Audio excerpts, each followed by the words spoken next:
This video is sponsored by Card Kingdom. You can visit their store by using my referral link in the description below.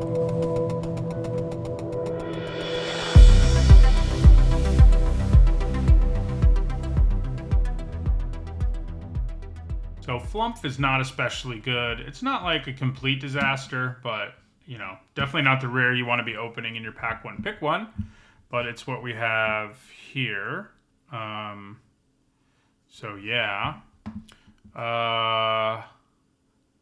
So this pack's not a super strong one, and it might just be one where we take Hulking Bugbear, as unexciting as that is.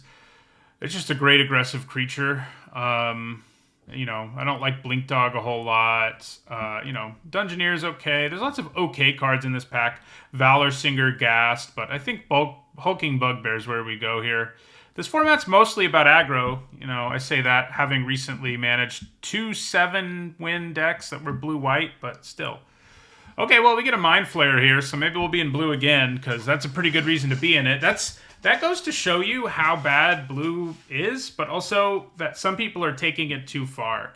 There's not an uncommon in this set that you take over Mind Flayer. Like, you just don't do it. Like, I can't really think of one. This is a strong pack in general, too, because it's got Knoll Hunter and Owlbear. Both things you pick first pick sometimes, but we definitely take the Flayer. I've gotten the Flayer a lot because people pass it so much. Bard class is a cool card, but not really what we're after. Okay, so Hobgoblin Captain is a great 2-drop. This format loves its 2-drops. Ray of Enfeeblement is a good removal spell. You know, it's fine against most people and great against white. Yeah, so we're kind of looking, I think, at Ray of Enfeeblement and Hobgoblin Captain. Those are the two best cards in this pack. You know, the Captain is already in red, so that, you know, and then you have a Bugbear. And 2-drops matter enough in this format that I think I do take it over the Ray. Okay, so Cleric class, you know, if you can make a green-white life gain deck, it's like the payoff you're after, but you have to end up in that deck or it's basically, I mean, it's not unplayable, but it's not very good. I'll probably describe you see a pair of goblins here. You know, pumps our whole board. We're deep into goblins. It'd be cool to get the uncommon goblin payoff and the rare one in this pack, in this draft. But yeah, I think we take you see a pair of goblins. I think it's just the best card in this pack. I think Cleric class has a higher ceiling, but probably a little too not realistic to think you'll get to it all the time. All right, so Valor Singer's good. Armory Veteran's a nice 2-drop. It does kind of look like maybe that Mind Flayer's not going to make our deck if red just keeps being this open. And I mean, you know, Arcane Investigator's a 2-drop too, but it's a bad one. You play it if you're in blue because you need 2-drops, but other than that, I mean, it's not the kind that pulls you into anything. So we're either looking at Valor Singer. I think Valor Singer I like a little bit more. A little bit more. I think I have Valor Singer here. Yeah. I mean, its ability to pump things is pretty real. Okay, so maybe we just grab Price of Loyalty here. Right now, we have the makings of a pretty great aggro deck. Genie Windseer is good, and obviously we have a Mind Flayer, but I think Price is really good, and if we end up in black especially, it gets to be insane. Devoted Paladin's also pretty good, especially if we can go wide effectively, but I think Price is pretty good in this format. We do kind of want to end up in black ideally, but yeah. Here's Something on Watch is pretty good, but I don't think it's so good that I want to take it over another good red 2-drop. Okay, so there's a decent blue card here in Charmed Sleep. Javelineer and Rapier are both pretty nice. We do have Armory Veteran, which makes the Rapier even better.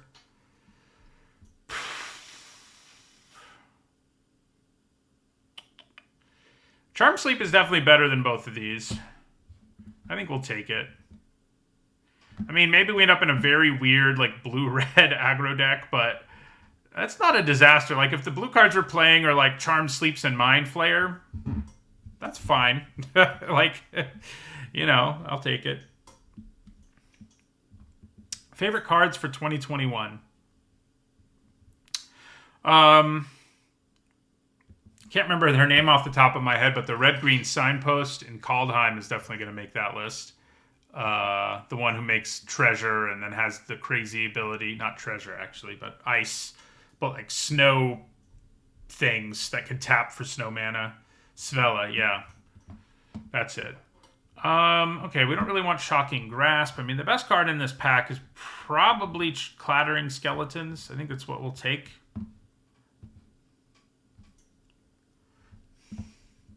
Yes, Fellow was awesome. Okay, so I think we snag another price here. And I think maybe we're like going to go all in on an aggro deck now. Especially one that maybe can sacrifice things. But yeah. I mean, we didn't give up much to take the second one. Like, there wasn't anything in that pack for us. But yeah. So what else?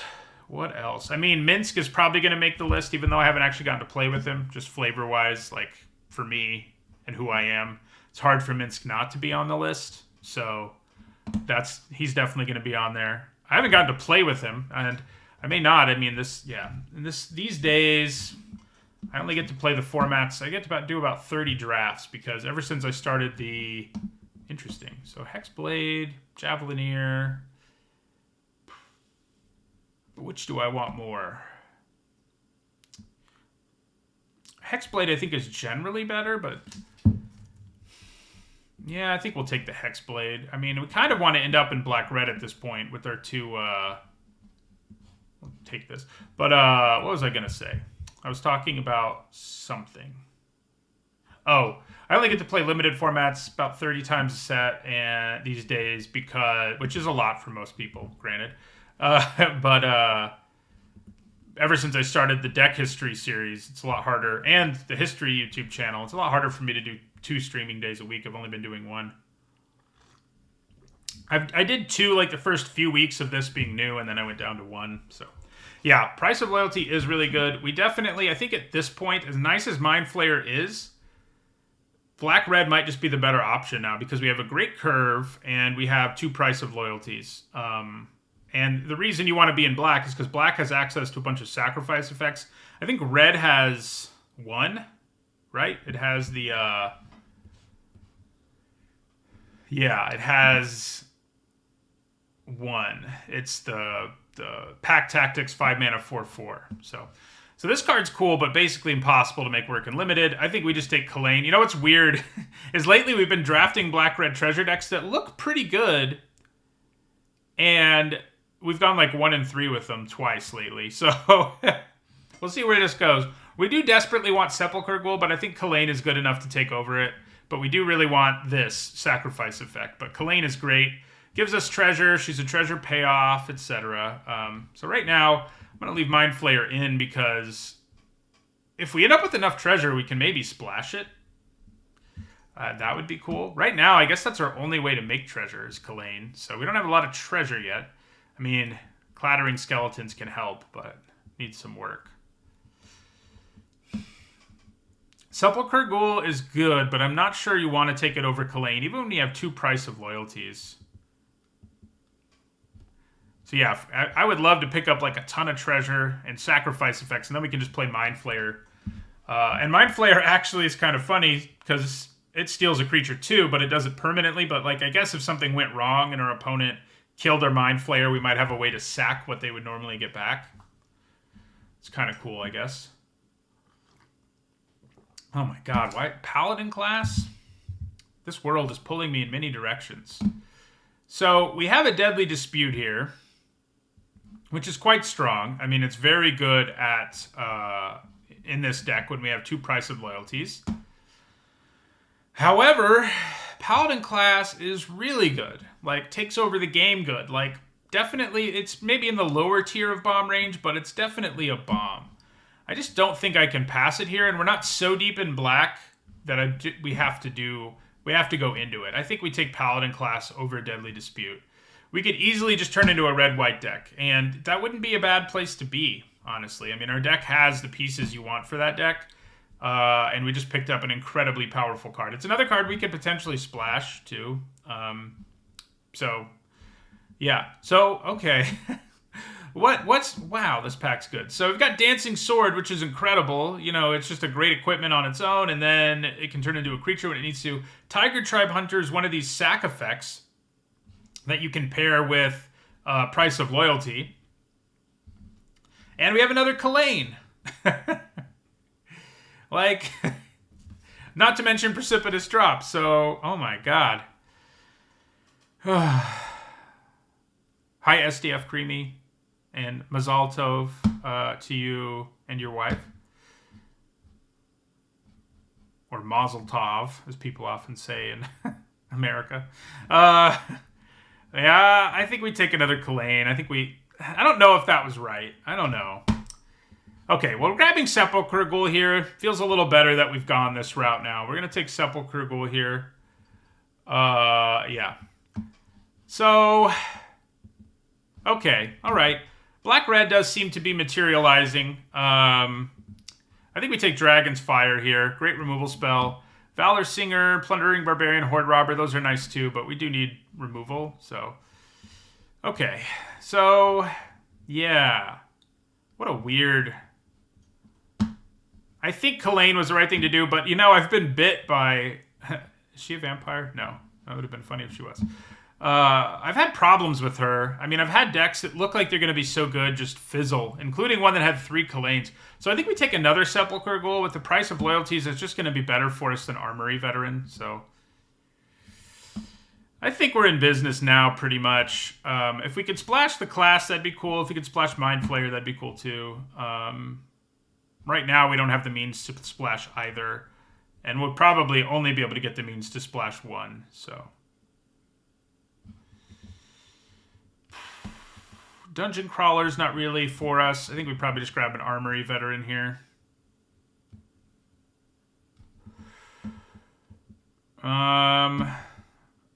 We don't have a ton of removal, but I'm not sure I want Eye of the Beholder. I think we probably just take the Javelineer. Kick in the Door. I was really hoping this would be like a Guiding Voice in Strixhaven. That card felt so good, and Kick in the Door just hasn't been that. Just isn't what it's been. I guess we'll take an Earth Cult Elemental. I mean, it's not the worst top curve to have. I don't love it, but...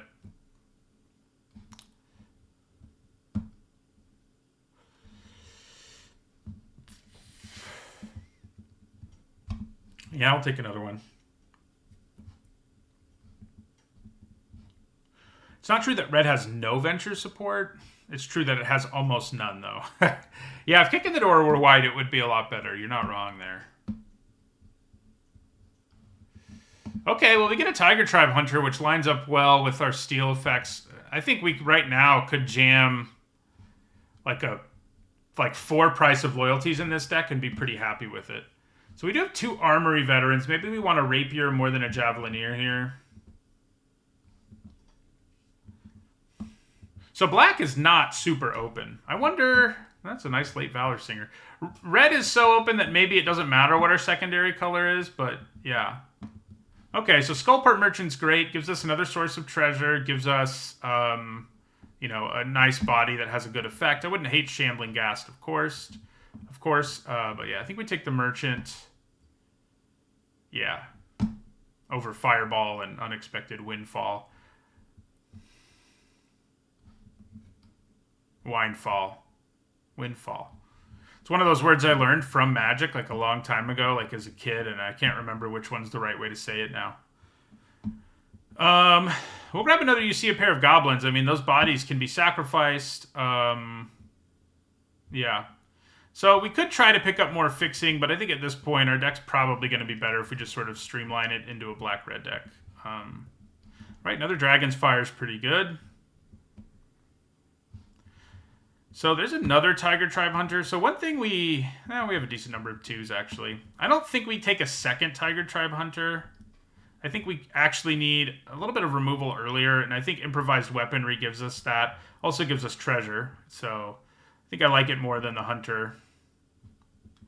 It does feel like other people have moved in on our colors after that not feeling like the case. So even if you don't have a lot of venture, I think Precipitous Drop is pretty good, and I think we probably take it here over these 2 things. I kind of doubt we're playing the Earth Cult Elementals, but maybe it'll happen. Okay, so there's another Sepulchre Ghoul. Man, we could use another Price of Loyalty, huh? Yeah, we have so many sack outlets. I would love this to be a 4 Price of Loyalty deck. This is the most I've ever gotten there on having sack effects in this deck. I've had like 4 before, but then playing them didn't make sense. Hexblade or Veteran? So, don't we only have 1 equipment, and it's not even like a lock to make the deck? So I think we'd probably take Hexblade over it.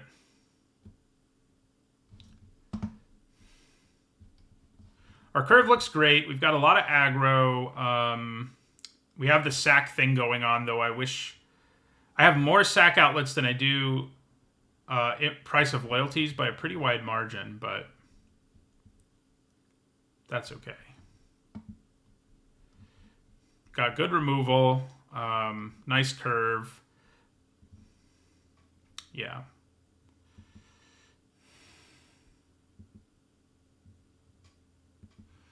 Denizen of the Deep. Yeah, I remember that card.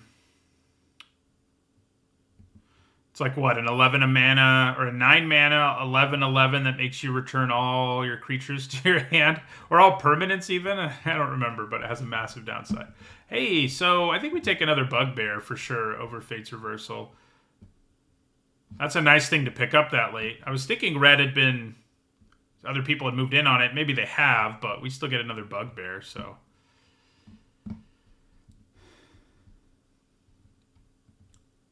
Come on, really late Price of Loyalty. I mean, I don't think we've seen one, so I think it's literally impossible, but, you know.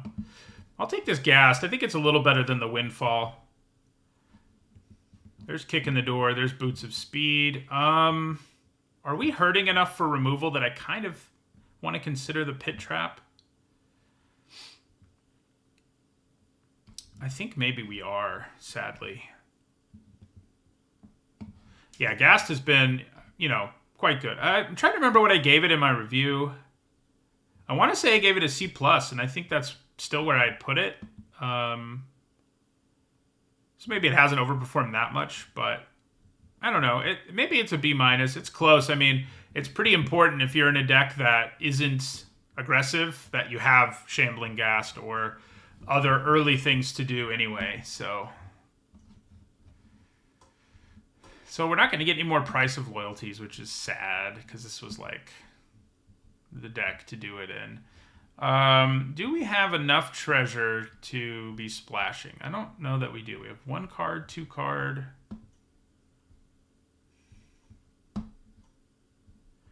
Yeah, not really.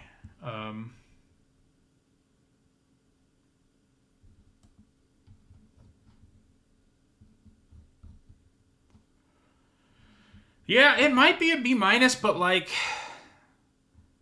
I don't feel great about the idea of first picking it, and that for me is sort of the hurdle it has to clear. I don't feel terrible about first picking it either, but I don't feel good. I'm not like, yeah, that's a card I'm going to first pick regularly, you know? It's like a card you'll play basically all of when you get it. Do I want a Beholder at the top of my curve? Probably not. But I just can't, don't know if I can get behind the idea that it's first pickable. Even in a weaker pack.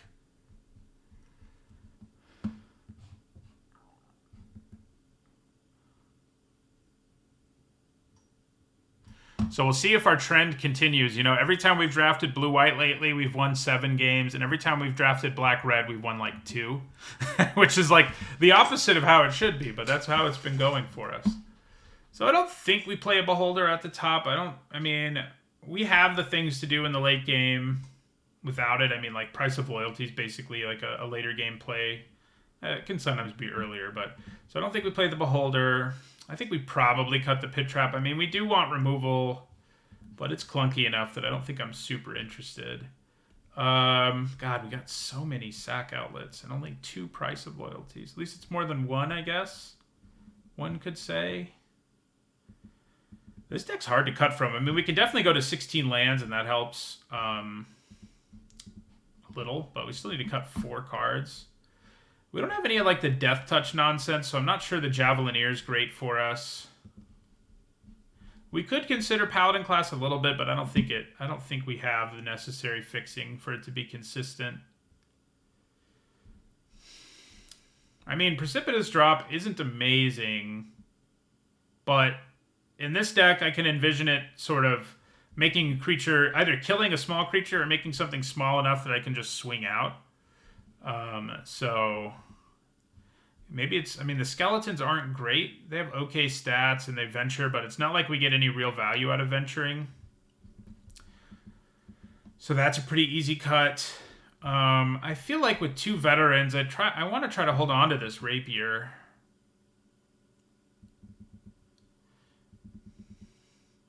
I could consider cutting the hunter. I mean, it's our only top curve right now. But like, with only 2 price of loyalties and we have so many other sacrifice effects, I'm not sure we really need it.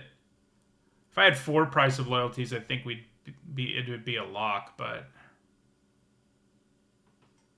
the question is, do I still need to have some sort of top curve? Like, if I cut it, like, you know, Baleful Beholder coming down and doing a thing is a big deal, but yeah. We need to cut 1 more card. The Hex Blades aren't amazing, but gosh, maybe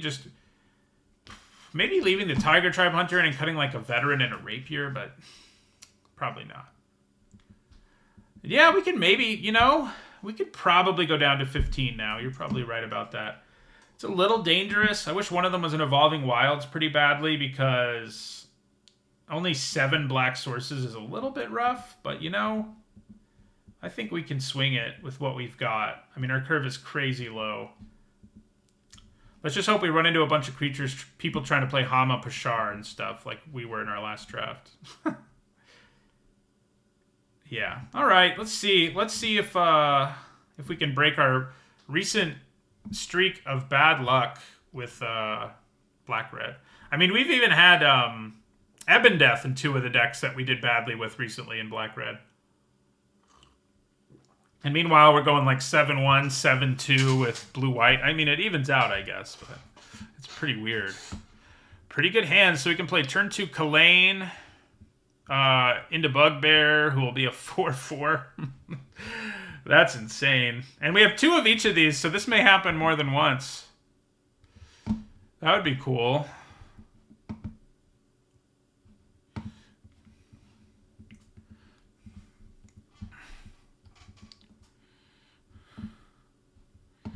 All right, so I think that's definitely what we want to do here. 3 mana, 4/4 haste. Yeah, that seems pretty good. Yeah.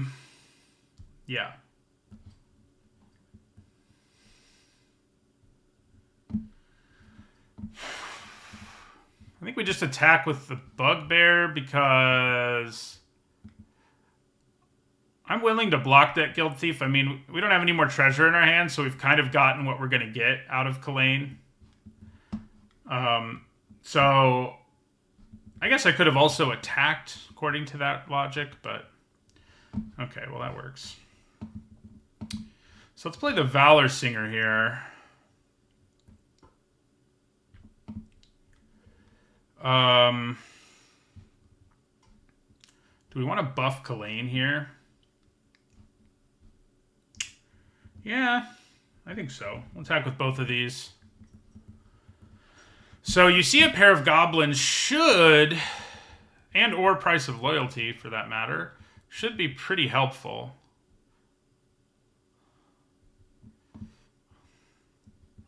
Okay. So if I Price of Loyalty their Shortcut Seeker and swing out, that's going to do a ton of damage.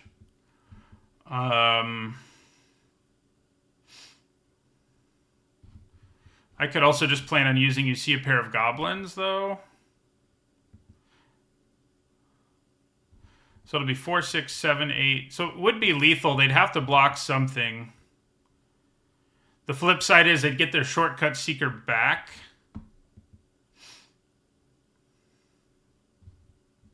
Yeah, I think we just go for it. It's funny we don't have a sack effect because, like, we have a lot of those, but we don't have one right now. Weaponry and Hexblade with Treasure, probably also a pretty good line of play.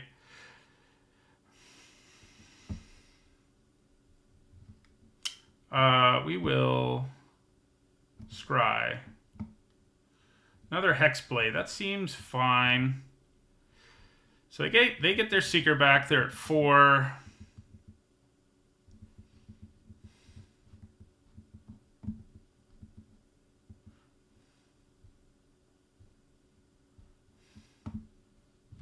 Yeah. They do seem to be stabilizing a bit, don't they?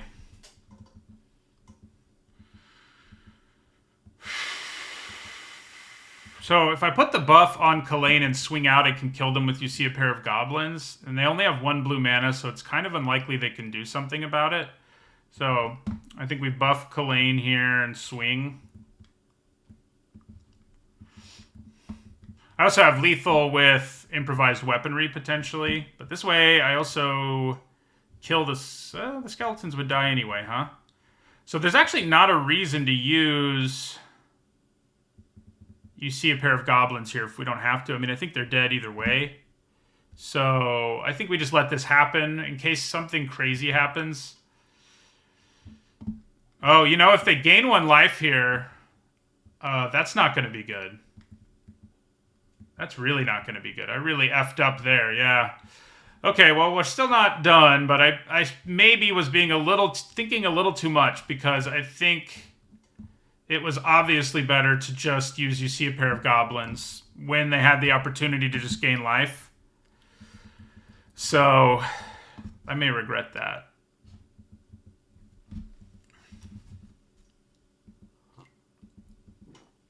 I may regret it.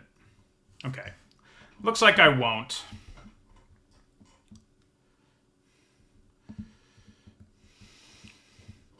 This time we'll do it the right way, I guess.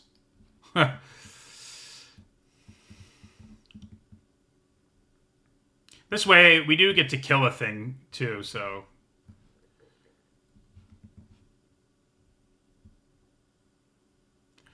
Alright.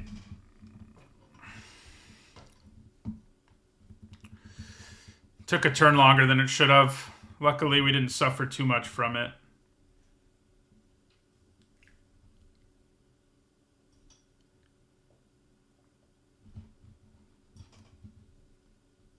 No. It's weird because my CPU isn't showing that it's running hot or anything. It's just like Streamlabs just not dropping frames. It's not an internet thing. It's definitely like a memory thing on my computer. Right, this is a pretty good hand. Yeah.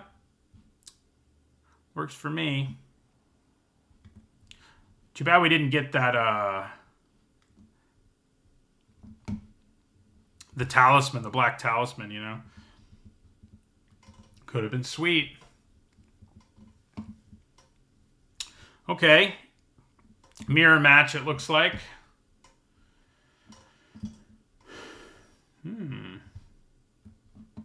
So...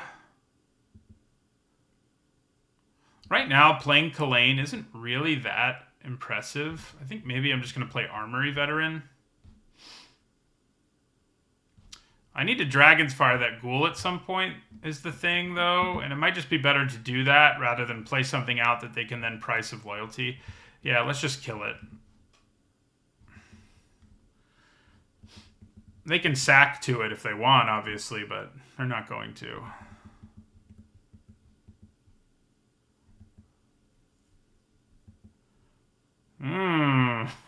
Well, we may be spending another turn casting Dragon's Fire, because Zorn will get out of hand in a hurry.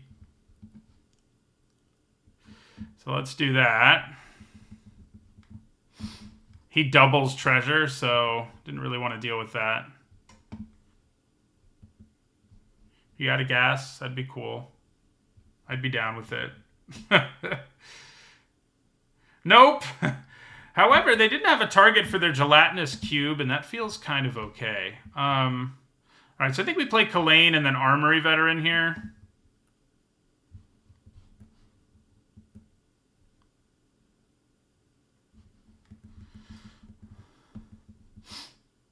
It's funny, we've been getting our price of loyalties, but not our sack outlets. It's not really how I thought it would go down.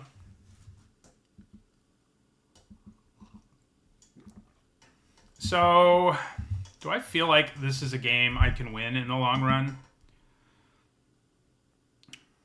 Probably, but our opponent might be grindier than us. I think it's probably still worth the trade. Although part of the reason they played it without any target might be because they can get it back from their graveyard, which would be pretty devastating if they play Fate's Reversal in their second main phase. Yeah, I think we block it. They might have a trick too. Fate's Reversal in the second main phase would be bad. Okay, I can live with Plundering Barbarian in the second main phase. They could still have Fate's Reversal, I guess, but... Okay, well... So... Options. I can use Improvised Weaponry to kill the Barbarian and then later, next turn, play the Bugbear as a 4/4 with haste. Unfortunately, our mana has us in a place where we can't do much. Yeah, the Ghoul is definitely... I mean, it's like a build around B-, I would say, the Sepulchre Ghoul. I didn't really give it a build around grade. One thing I did get right, though, is I said Price of Loyalty would be better in this set than this effect usually is because there's so many sack outlets, but it's even been better than what I was kind of expecting, which I think was like a C, but it's also kind of a build around B. Yeah, let's use Improvised Weaponry here. Take down the Barbarian. And end our turn.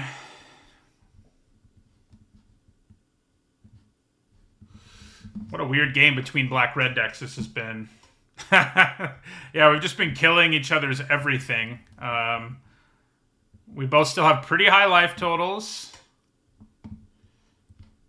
Okay. So they're not going to like this, but I'm going to play Kalane again, another one. Then use both of those treasures to play a 5/5 with haste Bugbear.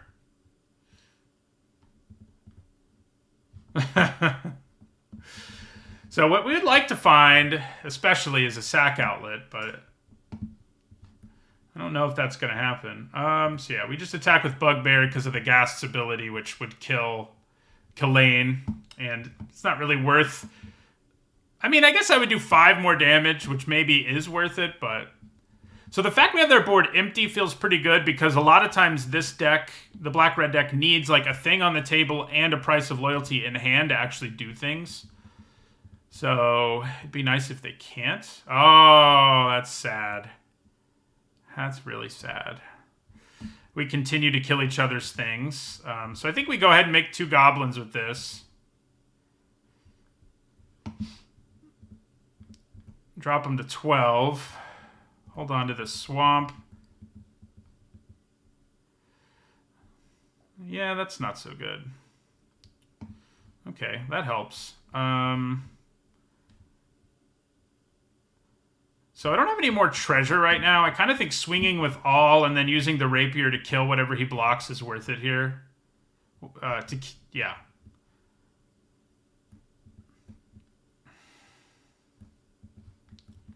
I'm sure they block Kalane. And then, yeah, we play the rapier. She'll die, but it's not exactly a disaster if she does. And then we can put the rapier on one of these. End our turn. Draw more lands. That's not lands. That is bad news. Can they actually get to... They can. They can get to Pack Tactics all alone on that Battlecry Goblin. So that's cool for them. So they hit us here for 7, yeah. Okay. So what happens here if I Price of Loyalty their Battlecry Goblin and swing with everything? So that would be... and I can Price of Loyalty it and use its ability once, which would be... so it's 6 and then 7. So that should be lethal, right? Is my math wrong here?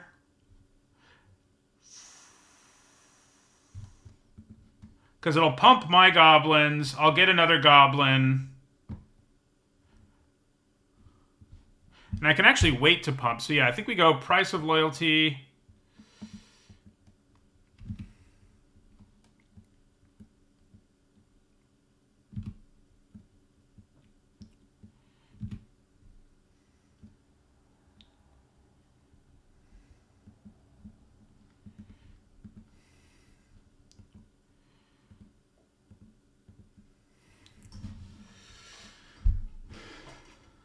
Yep. Thanks, Price of Loyalty. You know, we still haven't gotten to sack anything when we stole it, but definitely won us the game there.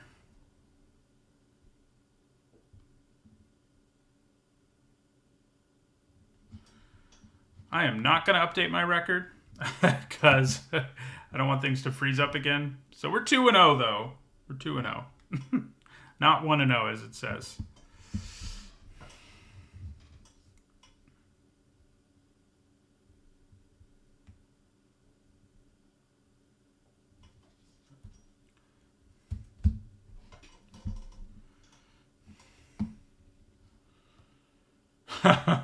Okay, so this is the kind of hand where it's like, all right, Price of Loyalty, where are you? Every Sepulchre Ghoul has arrived. They're all here, ready to do battle.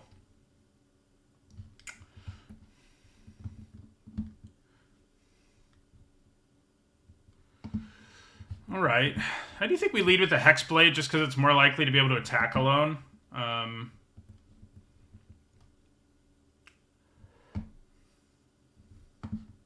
Okay. We'll play a Sepulchre Ghoul here.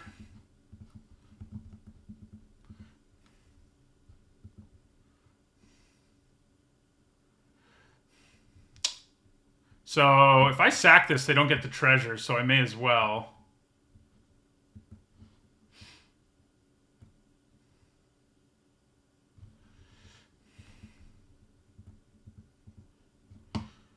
Sepulchre Ghoul.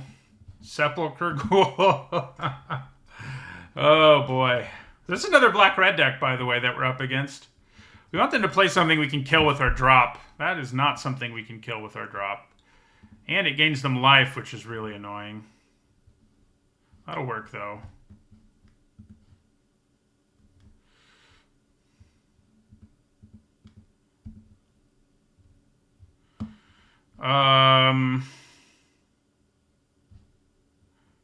Not super likely I mean, most of the discard spells they could use would make me discard the Precipitous Drop anyway, even if I held on to both.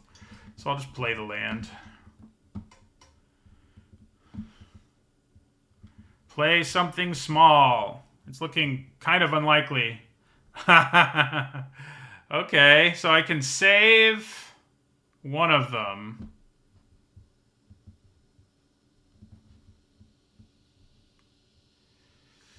Yeah. That's not good.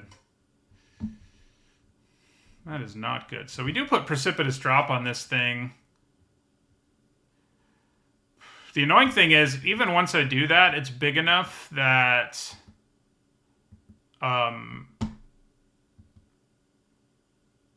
it can still block my ghoul. So maybe I just play the Goblin and wait things out. Try to find a Price of Loyalty. Yeah, Black-Red is the best archetype. I've had poor showings with it in the last couple of weeks, weirdly, but it is the best, I think. It has all, you know, it's really effectively aggressive, but it also has this sacrifice sub-theme that's pretty powerful. Yeah, so now they're hedging against Price of Loyalty there. They're like, ooh, that's a good draw.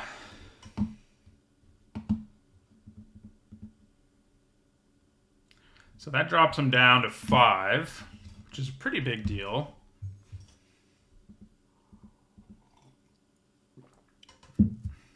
So they can attack us for 9 here.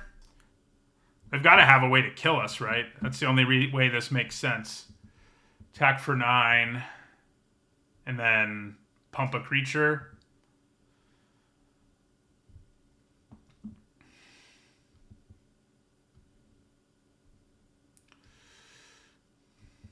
Well, that's annoying.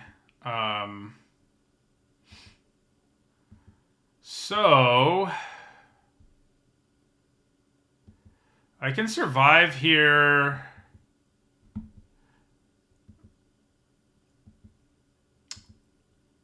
I think I swing with both, drop them to 2, play Precipitous Drop on that, and play Hired Hexblade to chump the Sellsword and hope they don't draw anything. I think that's our only recourse here. Because they have to block one of these.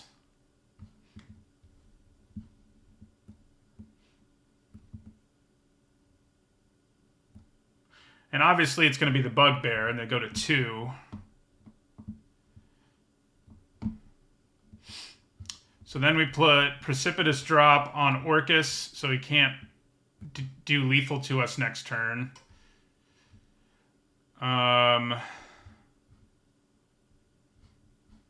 Each player loses 1 life. If only that was enough. So we're going to scry and try to find like Price of Loyalty or something. Then we play our Hexblade. So if they draw a blank here, which would be great, we're actually in pretty good shape because they can't really attack us if it's like a land they have. Because either of these is lethal. If they drew something real, well, we're probably dead. Okay. Well, I guess it wasn't real. Okay, so I think we play Valor Singer here. It could be removal, but yeah, so we'll pump the Captain. Oh, that was stupid. That was real stupid. Okay, I should have pumped this and attacked with both, but I effed it up, clearly.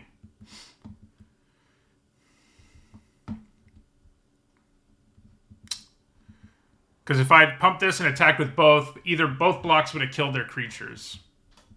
So.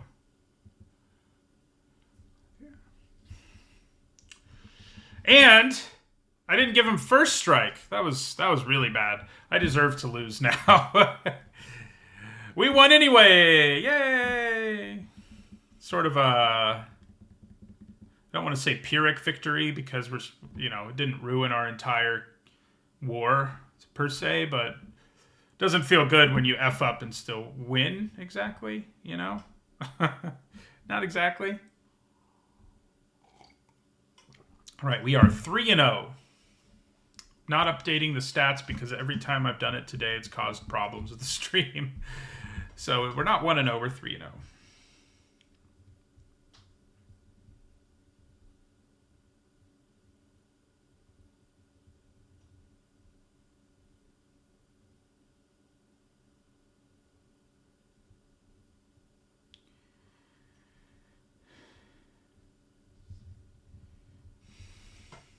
Feels really bad for the opponent, I guess, when your opponent makes a stupid play and you still lose because you just don't draw the thing.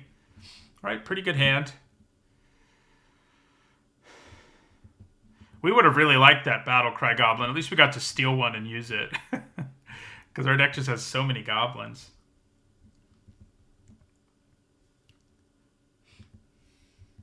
And we don't really deserve the victory, frankly.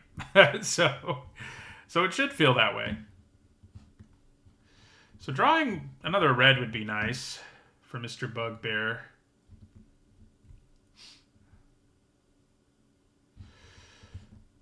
So when we have the chance of drawing Price of Loyalty, it just seems like it makes more sense to play the Ghoul. Although playing the Ghoul with a creature already in play does make a difference, but still. Hi 4T, glad you're liking the ban and restricted history videos. I need to do some updates. So, yeah, I mean, we just take this. Hey. All right. So I think we Price of Loyalty their Horde Robber here. Get the treasure out of it. Yeah. So we'll Price of Loyalty, Horde Robber. Attack.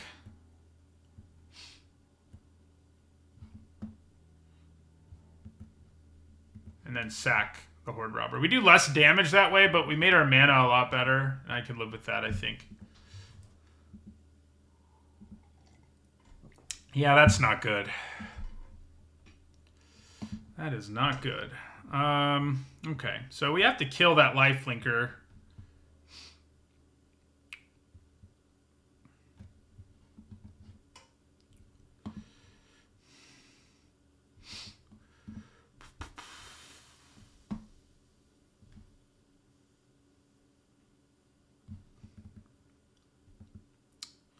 So, Bugbear attack with both isn't a bad line.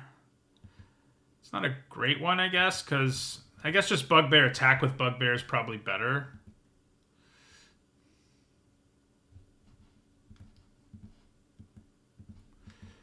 They probably just take it unless they have a way to, yeah. They'd probably just take it unless they had a way to get it back. So we just take the 4. We could block and try to kill it by sacking our Bugbear, but that's like the worst plan ever. Let's draw our other Price of Loyalty. I haven't ever really seen this card work. It'll be interesting to see if our opponent makes it work. Not so much. That Unicorn's a 5/4 now, which is quite the problem for us.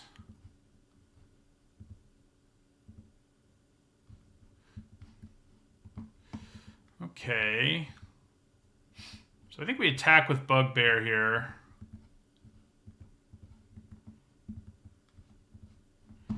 Then we play Armory Veteran and leave up mana for you see a pair of goblins. We might be able to sneak in some lethal, but they're at 17, so finding a way to do that is going to be tricky this game. Yeah, they're going to make this a 6/5 now. Which is gross. Very gross.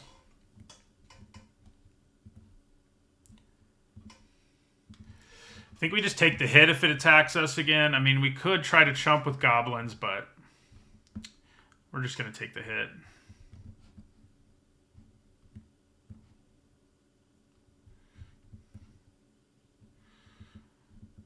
So Bugbear is not really an effective attacker anymore. We may end up using, you see a pair of goblins defensively here to like pump our whole board so that we can effectively block, which is not really what you want to be doing. I could attack with the ghoul here, but that doesn't really seem worth it. But yeah, I can usually see a pair of goblins to make the Bugbear a 5/5, which could trade with the Unicorn, and obviously our whole board would get big too. You generally want to use it aggressively, but we're just not in a position to do it, obviously. Okay. That's not good news for us right now. Because we're going to go down to 5, yeah. I don't love Warlock class overall in this format, but so if they don't attack us, what do we do?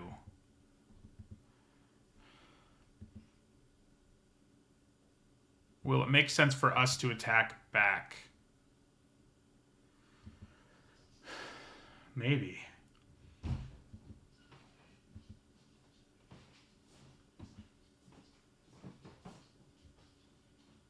I can make 2 more goblins, but that doesn't really seem to matter right now. Yeah, that doesn't matter either. Okay, well, it's not really the situation we want to be in here. Okay, yeah, that does it.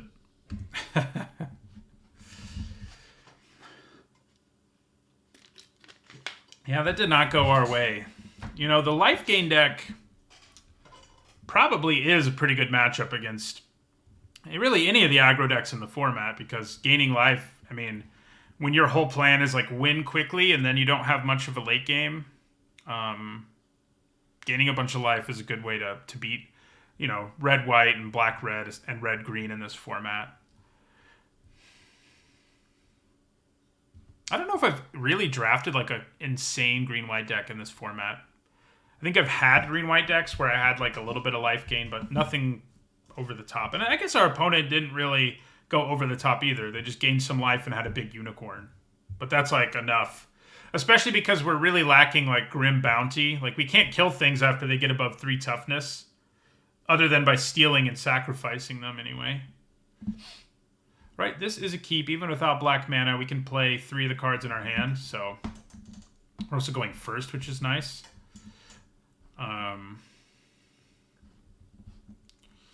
So let's lead with the captain here. Ooh. So our opponent's going to draw a lot of cards, but they've got to pay life to do it, and I think we're kind of okay with that. Especially when they don't add to the board, because we can just start really coming after them. They also have to pay mana. I mean, so they have to add to the board or, you know, be dead. Why do you have to be a 2/4 on my turn? What's that about? That's really annoying in this situation.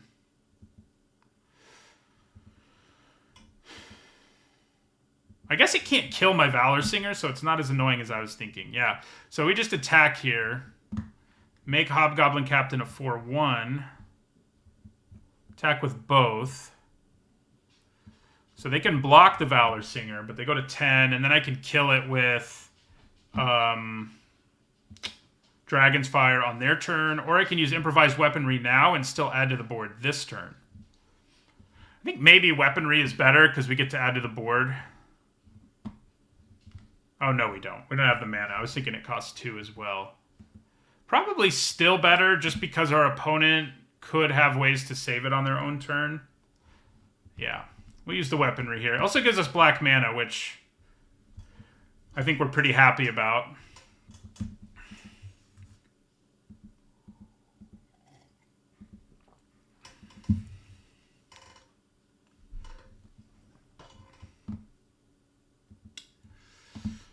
Okay, that's a pretty good draw. So, yeah, we try to kill this thing, I think.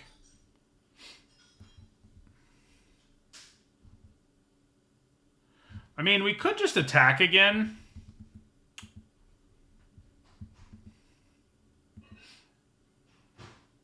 It's definitely an option to just attack again, but if I kill it and attack them... Yeah, so let's Dragonfire it. See if they can save it somehow.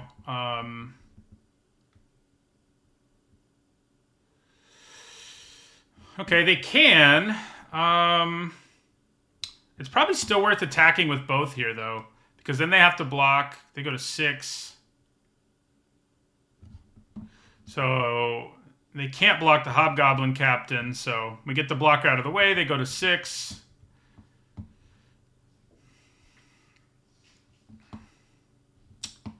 Then we play Sepulchre Ghoul. I think we end our turn there. Buff Singer this time. Yeah, you know. Okay. Well, that's a good draw. I'm a little scared to try to, like, do lethal here by, like, playing a thing and sacking it with all the mana they have. So, I think we just attack.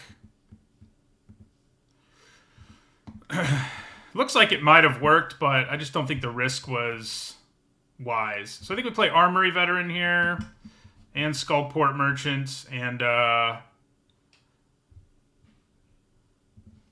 seems pretty likely that we'll be able to finish them with Price of Loyalty, or they'll just kill themselves. That works too. That'll work. All right, so we finally broke this weird streak we've had with black-red decks that look good, not doing especially well, because at least now we have a winning record at 4-1.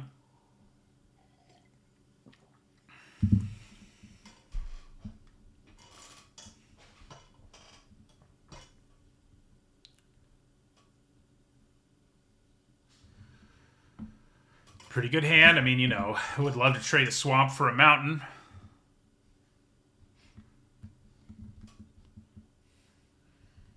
Hey. So turn 2 veteran, turn 3 bulk bugbear is pretty good. I mean, I wish I went first, but what are you going to do? So this is that awful situation, you know, that we're putting people into where they're like, okay, I could play a thing this turn, but if I do, and they have Price of Loyalty, they just steal it, sack it, and hit us for a bunch of damage. So I think we just Dragon's Fire this thing, although, you know... Am I being too cautious, being too worried about Price of Loyalty?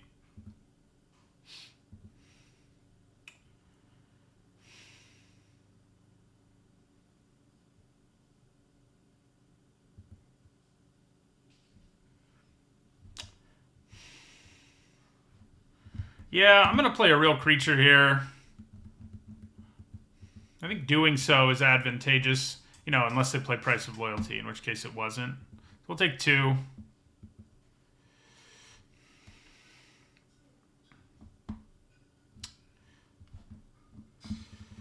Okay, so I think we just play Bugbear here and attack.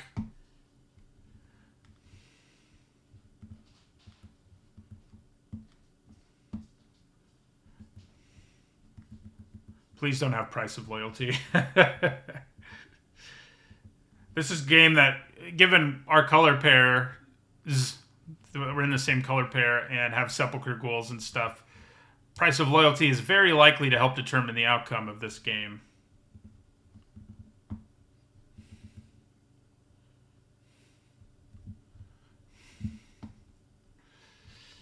Okay.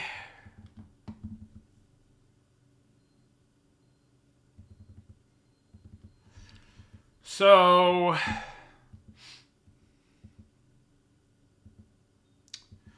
think I'm going to attack with Armory Veteran here.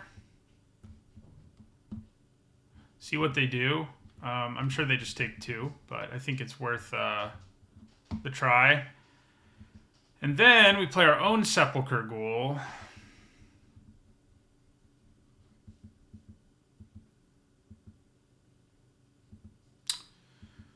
So that Hobgoblin Captain's likely to have first strike, but I feel like I can wreck combat enough that I'm not super worried. Yeah, I think we just end our turn.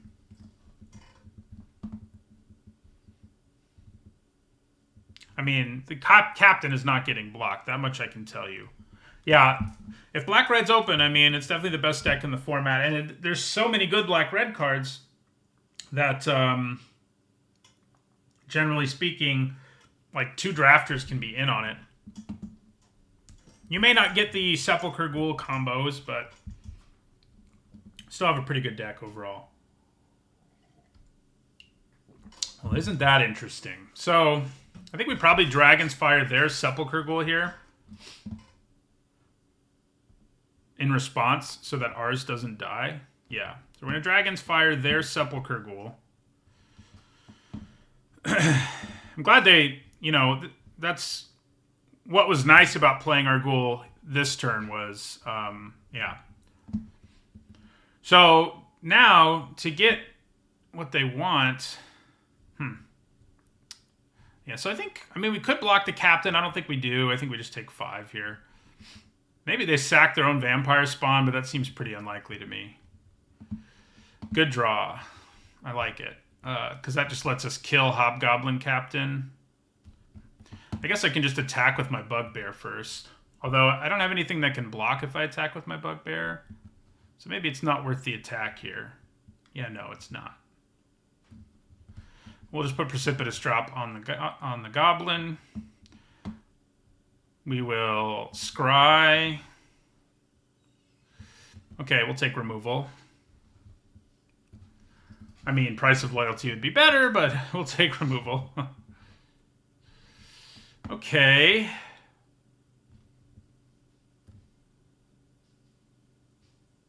Good chance they have Manticore or something like that. I think we just take the 2.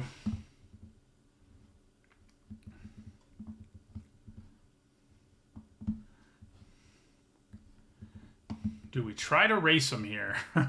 Kind of think we do. If they have a Manticore to flash in, we can kill it with Dragon's Fire. Okay. They drop to 10. We continue to hold up Dragon's Fire here. So there is the Manticore that we sort of suspected was a thing.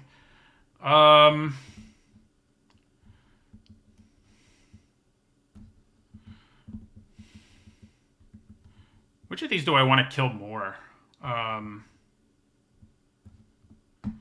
Probably the Manticore, because I can't block it ever.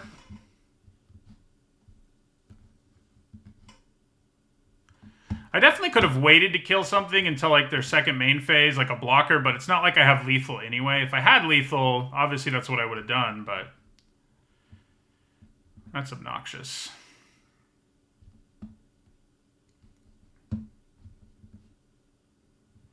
We'd have a lot of cards that would help us find lethal. We still have our 2, you see a pair of goblins, for example. But yeah. Okay, do I just swing out here, play Hired Hexblade, and hope we don't die to some sort of ugly effect? Probably. Would I rather hold on to Sepulchre Ghoul than Armory Veteran? And then the other question is, does our opponent have a way to blow us out if we try to do that? Like, make us 2 for 1 ourselves? Unfortunately, I think the answer is it's very possible, so I think we just let that happen. Drop them to 5, play Hexblade. And we just count on drawing like one of our 2 Price of Loyalties or 2 you see a pair of goblins, basically. Like that's where we're at. Either of those would win us the game if we get to untap, most likely. I mean, we're still out of range of improvised weaponry, but at the same time, this may like be the only way they have to win. Like, they may not have anything in their hand but, like, a trick. It's a hard block here. I think they'd need a couple different tricks to finish us on this swing. I think we just take it. Oh, I forgot about Magic Missile. It's an uncommon. I wasn't really thinking about it, but I should have. I wonder if we were going to win that game. Should have definitely. I mean, if I blocked, was I going to win that game? Seems like maybe that was the right call. I mean, we know that for sure, so it's hard to say now that we have all the information. But that's what it's. That's probably, yeah. Well, we weren't 100% dead if he killed the bugbear. Because obviously we'd get to draw a card. so we wouldn't be completely out of it. But yeah, I mean, it wasn't super likely. It depends what's on top of our library. Because we, again, if we had blocked there...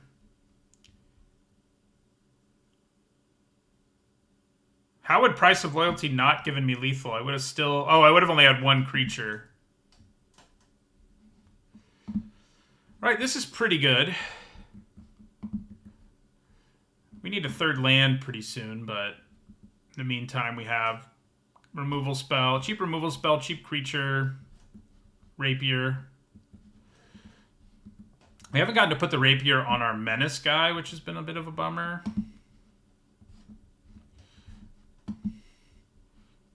We actually, you know, given the composition of our deck, I'm a little surprised we haven't done more Price of Loyalty shenanigans, but there you go. Ooh, they're just doing that to Venture. That's when you're desperate. It's like worse than scrying when you have to... I mean, worse than, not scrying, but cycling when you only get to scry off of it. Drawing the mana here was good, because now we can play Valor Singer.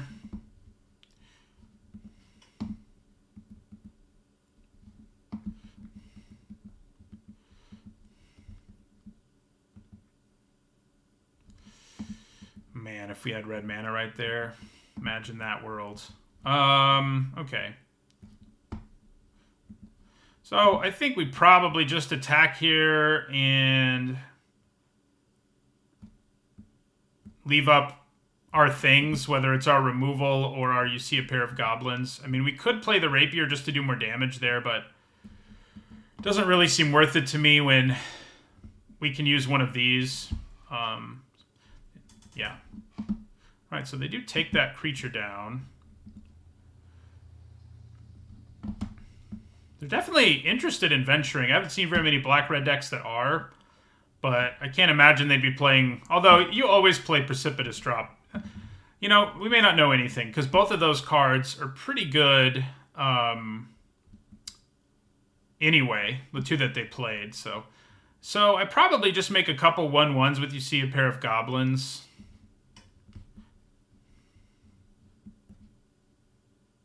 I was kind of praying I'd draw red there, but, you know. So here I do think we probably just go for the damage with our rapier. Because we have Price of Loyalty in our hand. So, yeah. Play the rapier here.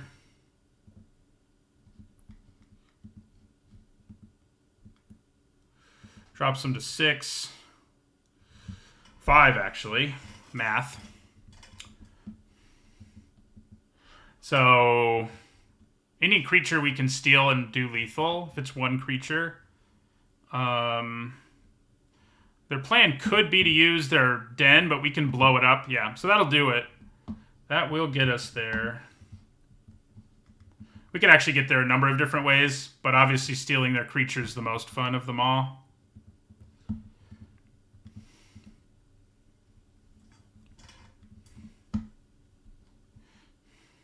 Playing any card in our hand would have actually given us lethal that game.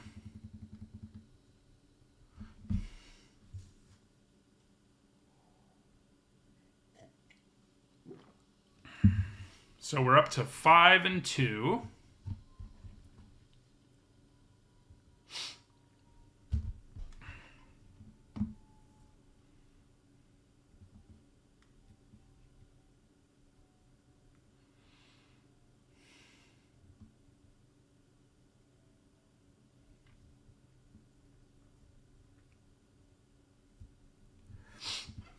Five and 2.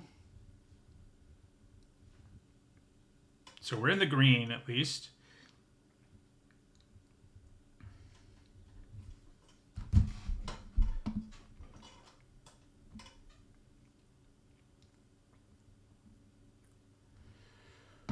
Pretty good hand. I mean, this is the kind of hand that can curve out insane. If we were going first, especially, this hand would be bonkers because we go Ghast, Kalane, 4/4 Bugbear.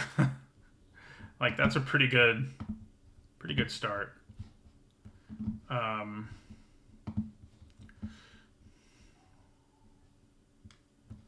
think we leave the Ghast because obviously you can just block Knoll Hunter. Well, that hampers our plans a little bit. Yeah, I think we still play Bugbear here and swing, though.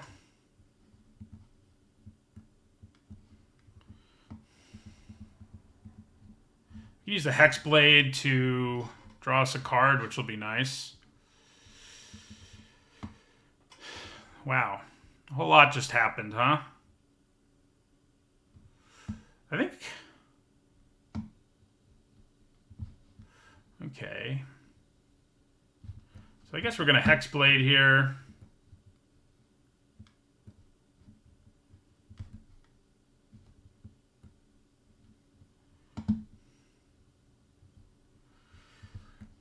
Draw a mountain. Price of Loyalty doesn't do a whole lot right now. So, but when they attack us next turn, things are going to get ugly for us. The only good news is we can kill Hobgoblin Captain basically no matter how combat goes. So we may actually be okay. Because you see a pair of goblins will let my Ghast block one thing and kill it. And then its trigger will kill the captain. So that's not bad. I guess that's what we're counting on here.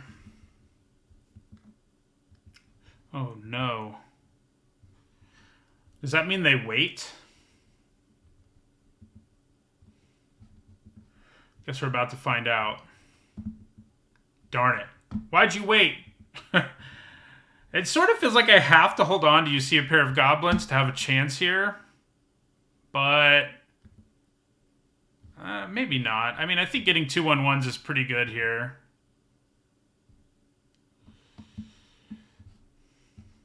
Be better if, you know, I had a sack outlet, we'd be in business. But yeah, we're about to see a whole bunch of triggers that are not going to be a lot of fun. Do I send the Hexblade in?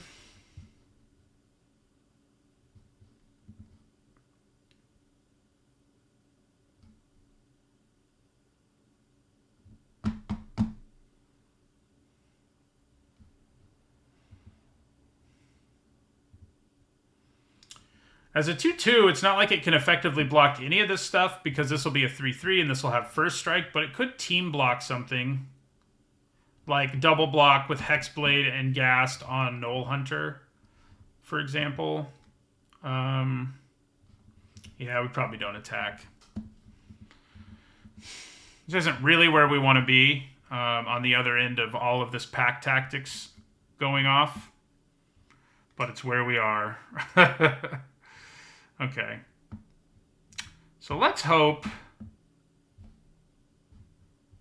I kind of feel like I need to block this because it's the one that has the ability that will make it too big for us to block effectively. So I think we just triple block it, hope that works out, and then kill the captain with the gas trigger. Good chance they have something, but I'm hoping they don't.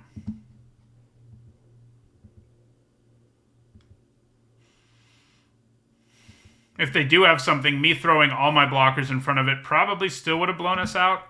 Oh, I see what you did there. Okay. So now, giving captain -1/-1 doesn't make a difference. That hurts. That was a clever play by our opponent.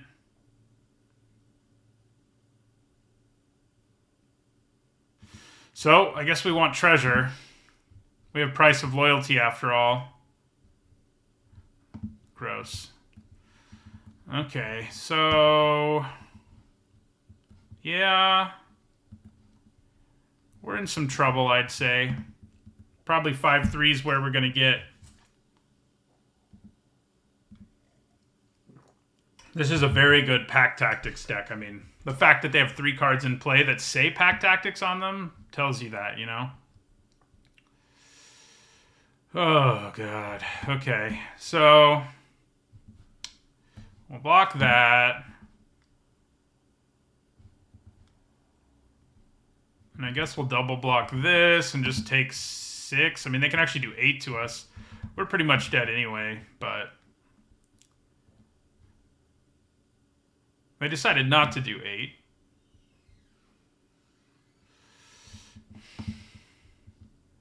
Sack outlet off the top. No, that's not what that is.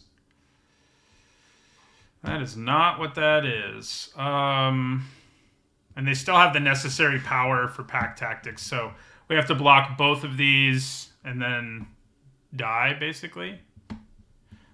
I guess sack outlet off the top would still be pretty good.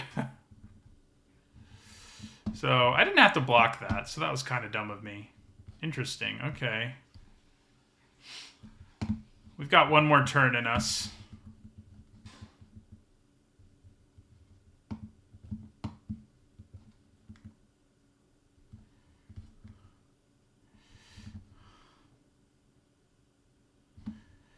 So I can actually just take one of them. And I guess that's what I'm going to do. Hope they can't finish us. Good chance they can. I mean, we're at 1 after all. My God, okay.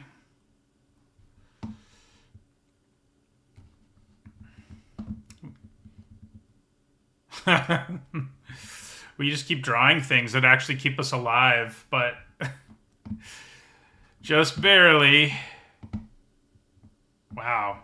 We even bought ourselves a turn there, and then we didn't draw anything. So, All right, 5 and 3 is good. I don't know why I've been doing amazing with blue-white decks, and 5-3 is our best black-red deck in a while. But that's okay. That deck was insane. That red-green deck that just defeated us handily is insane.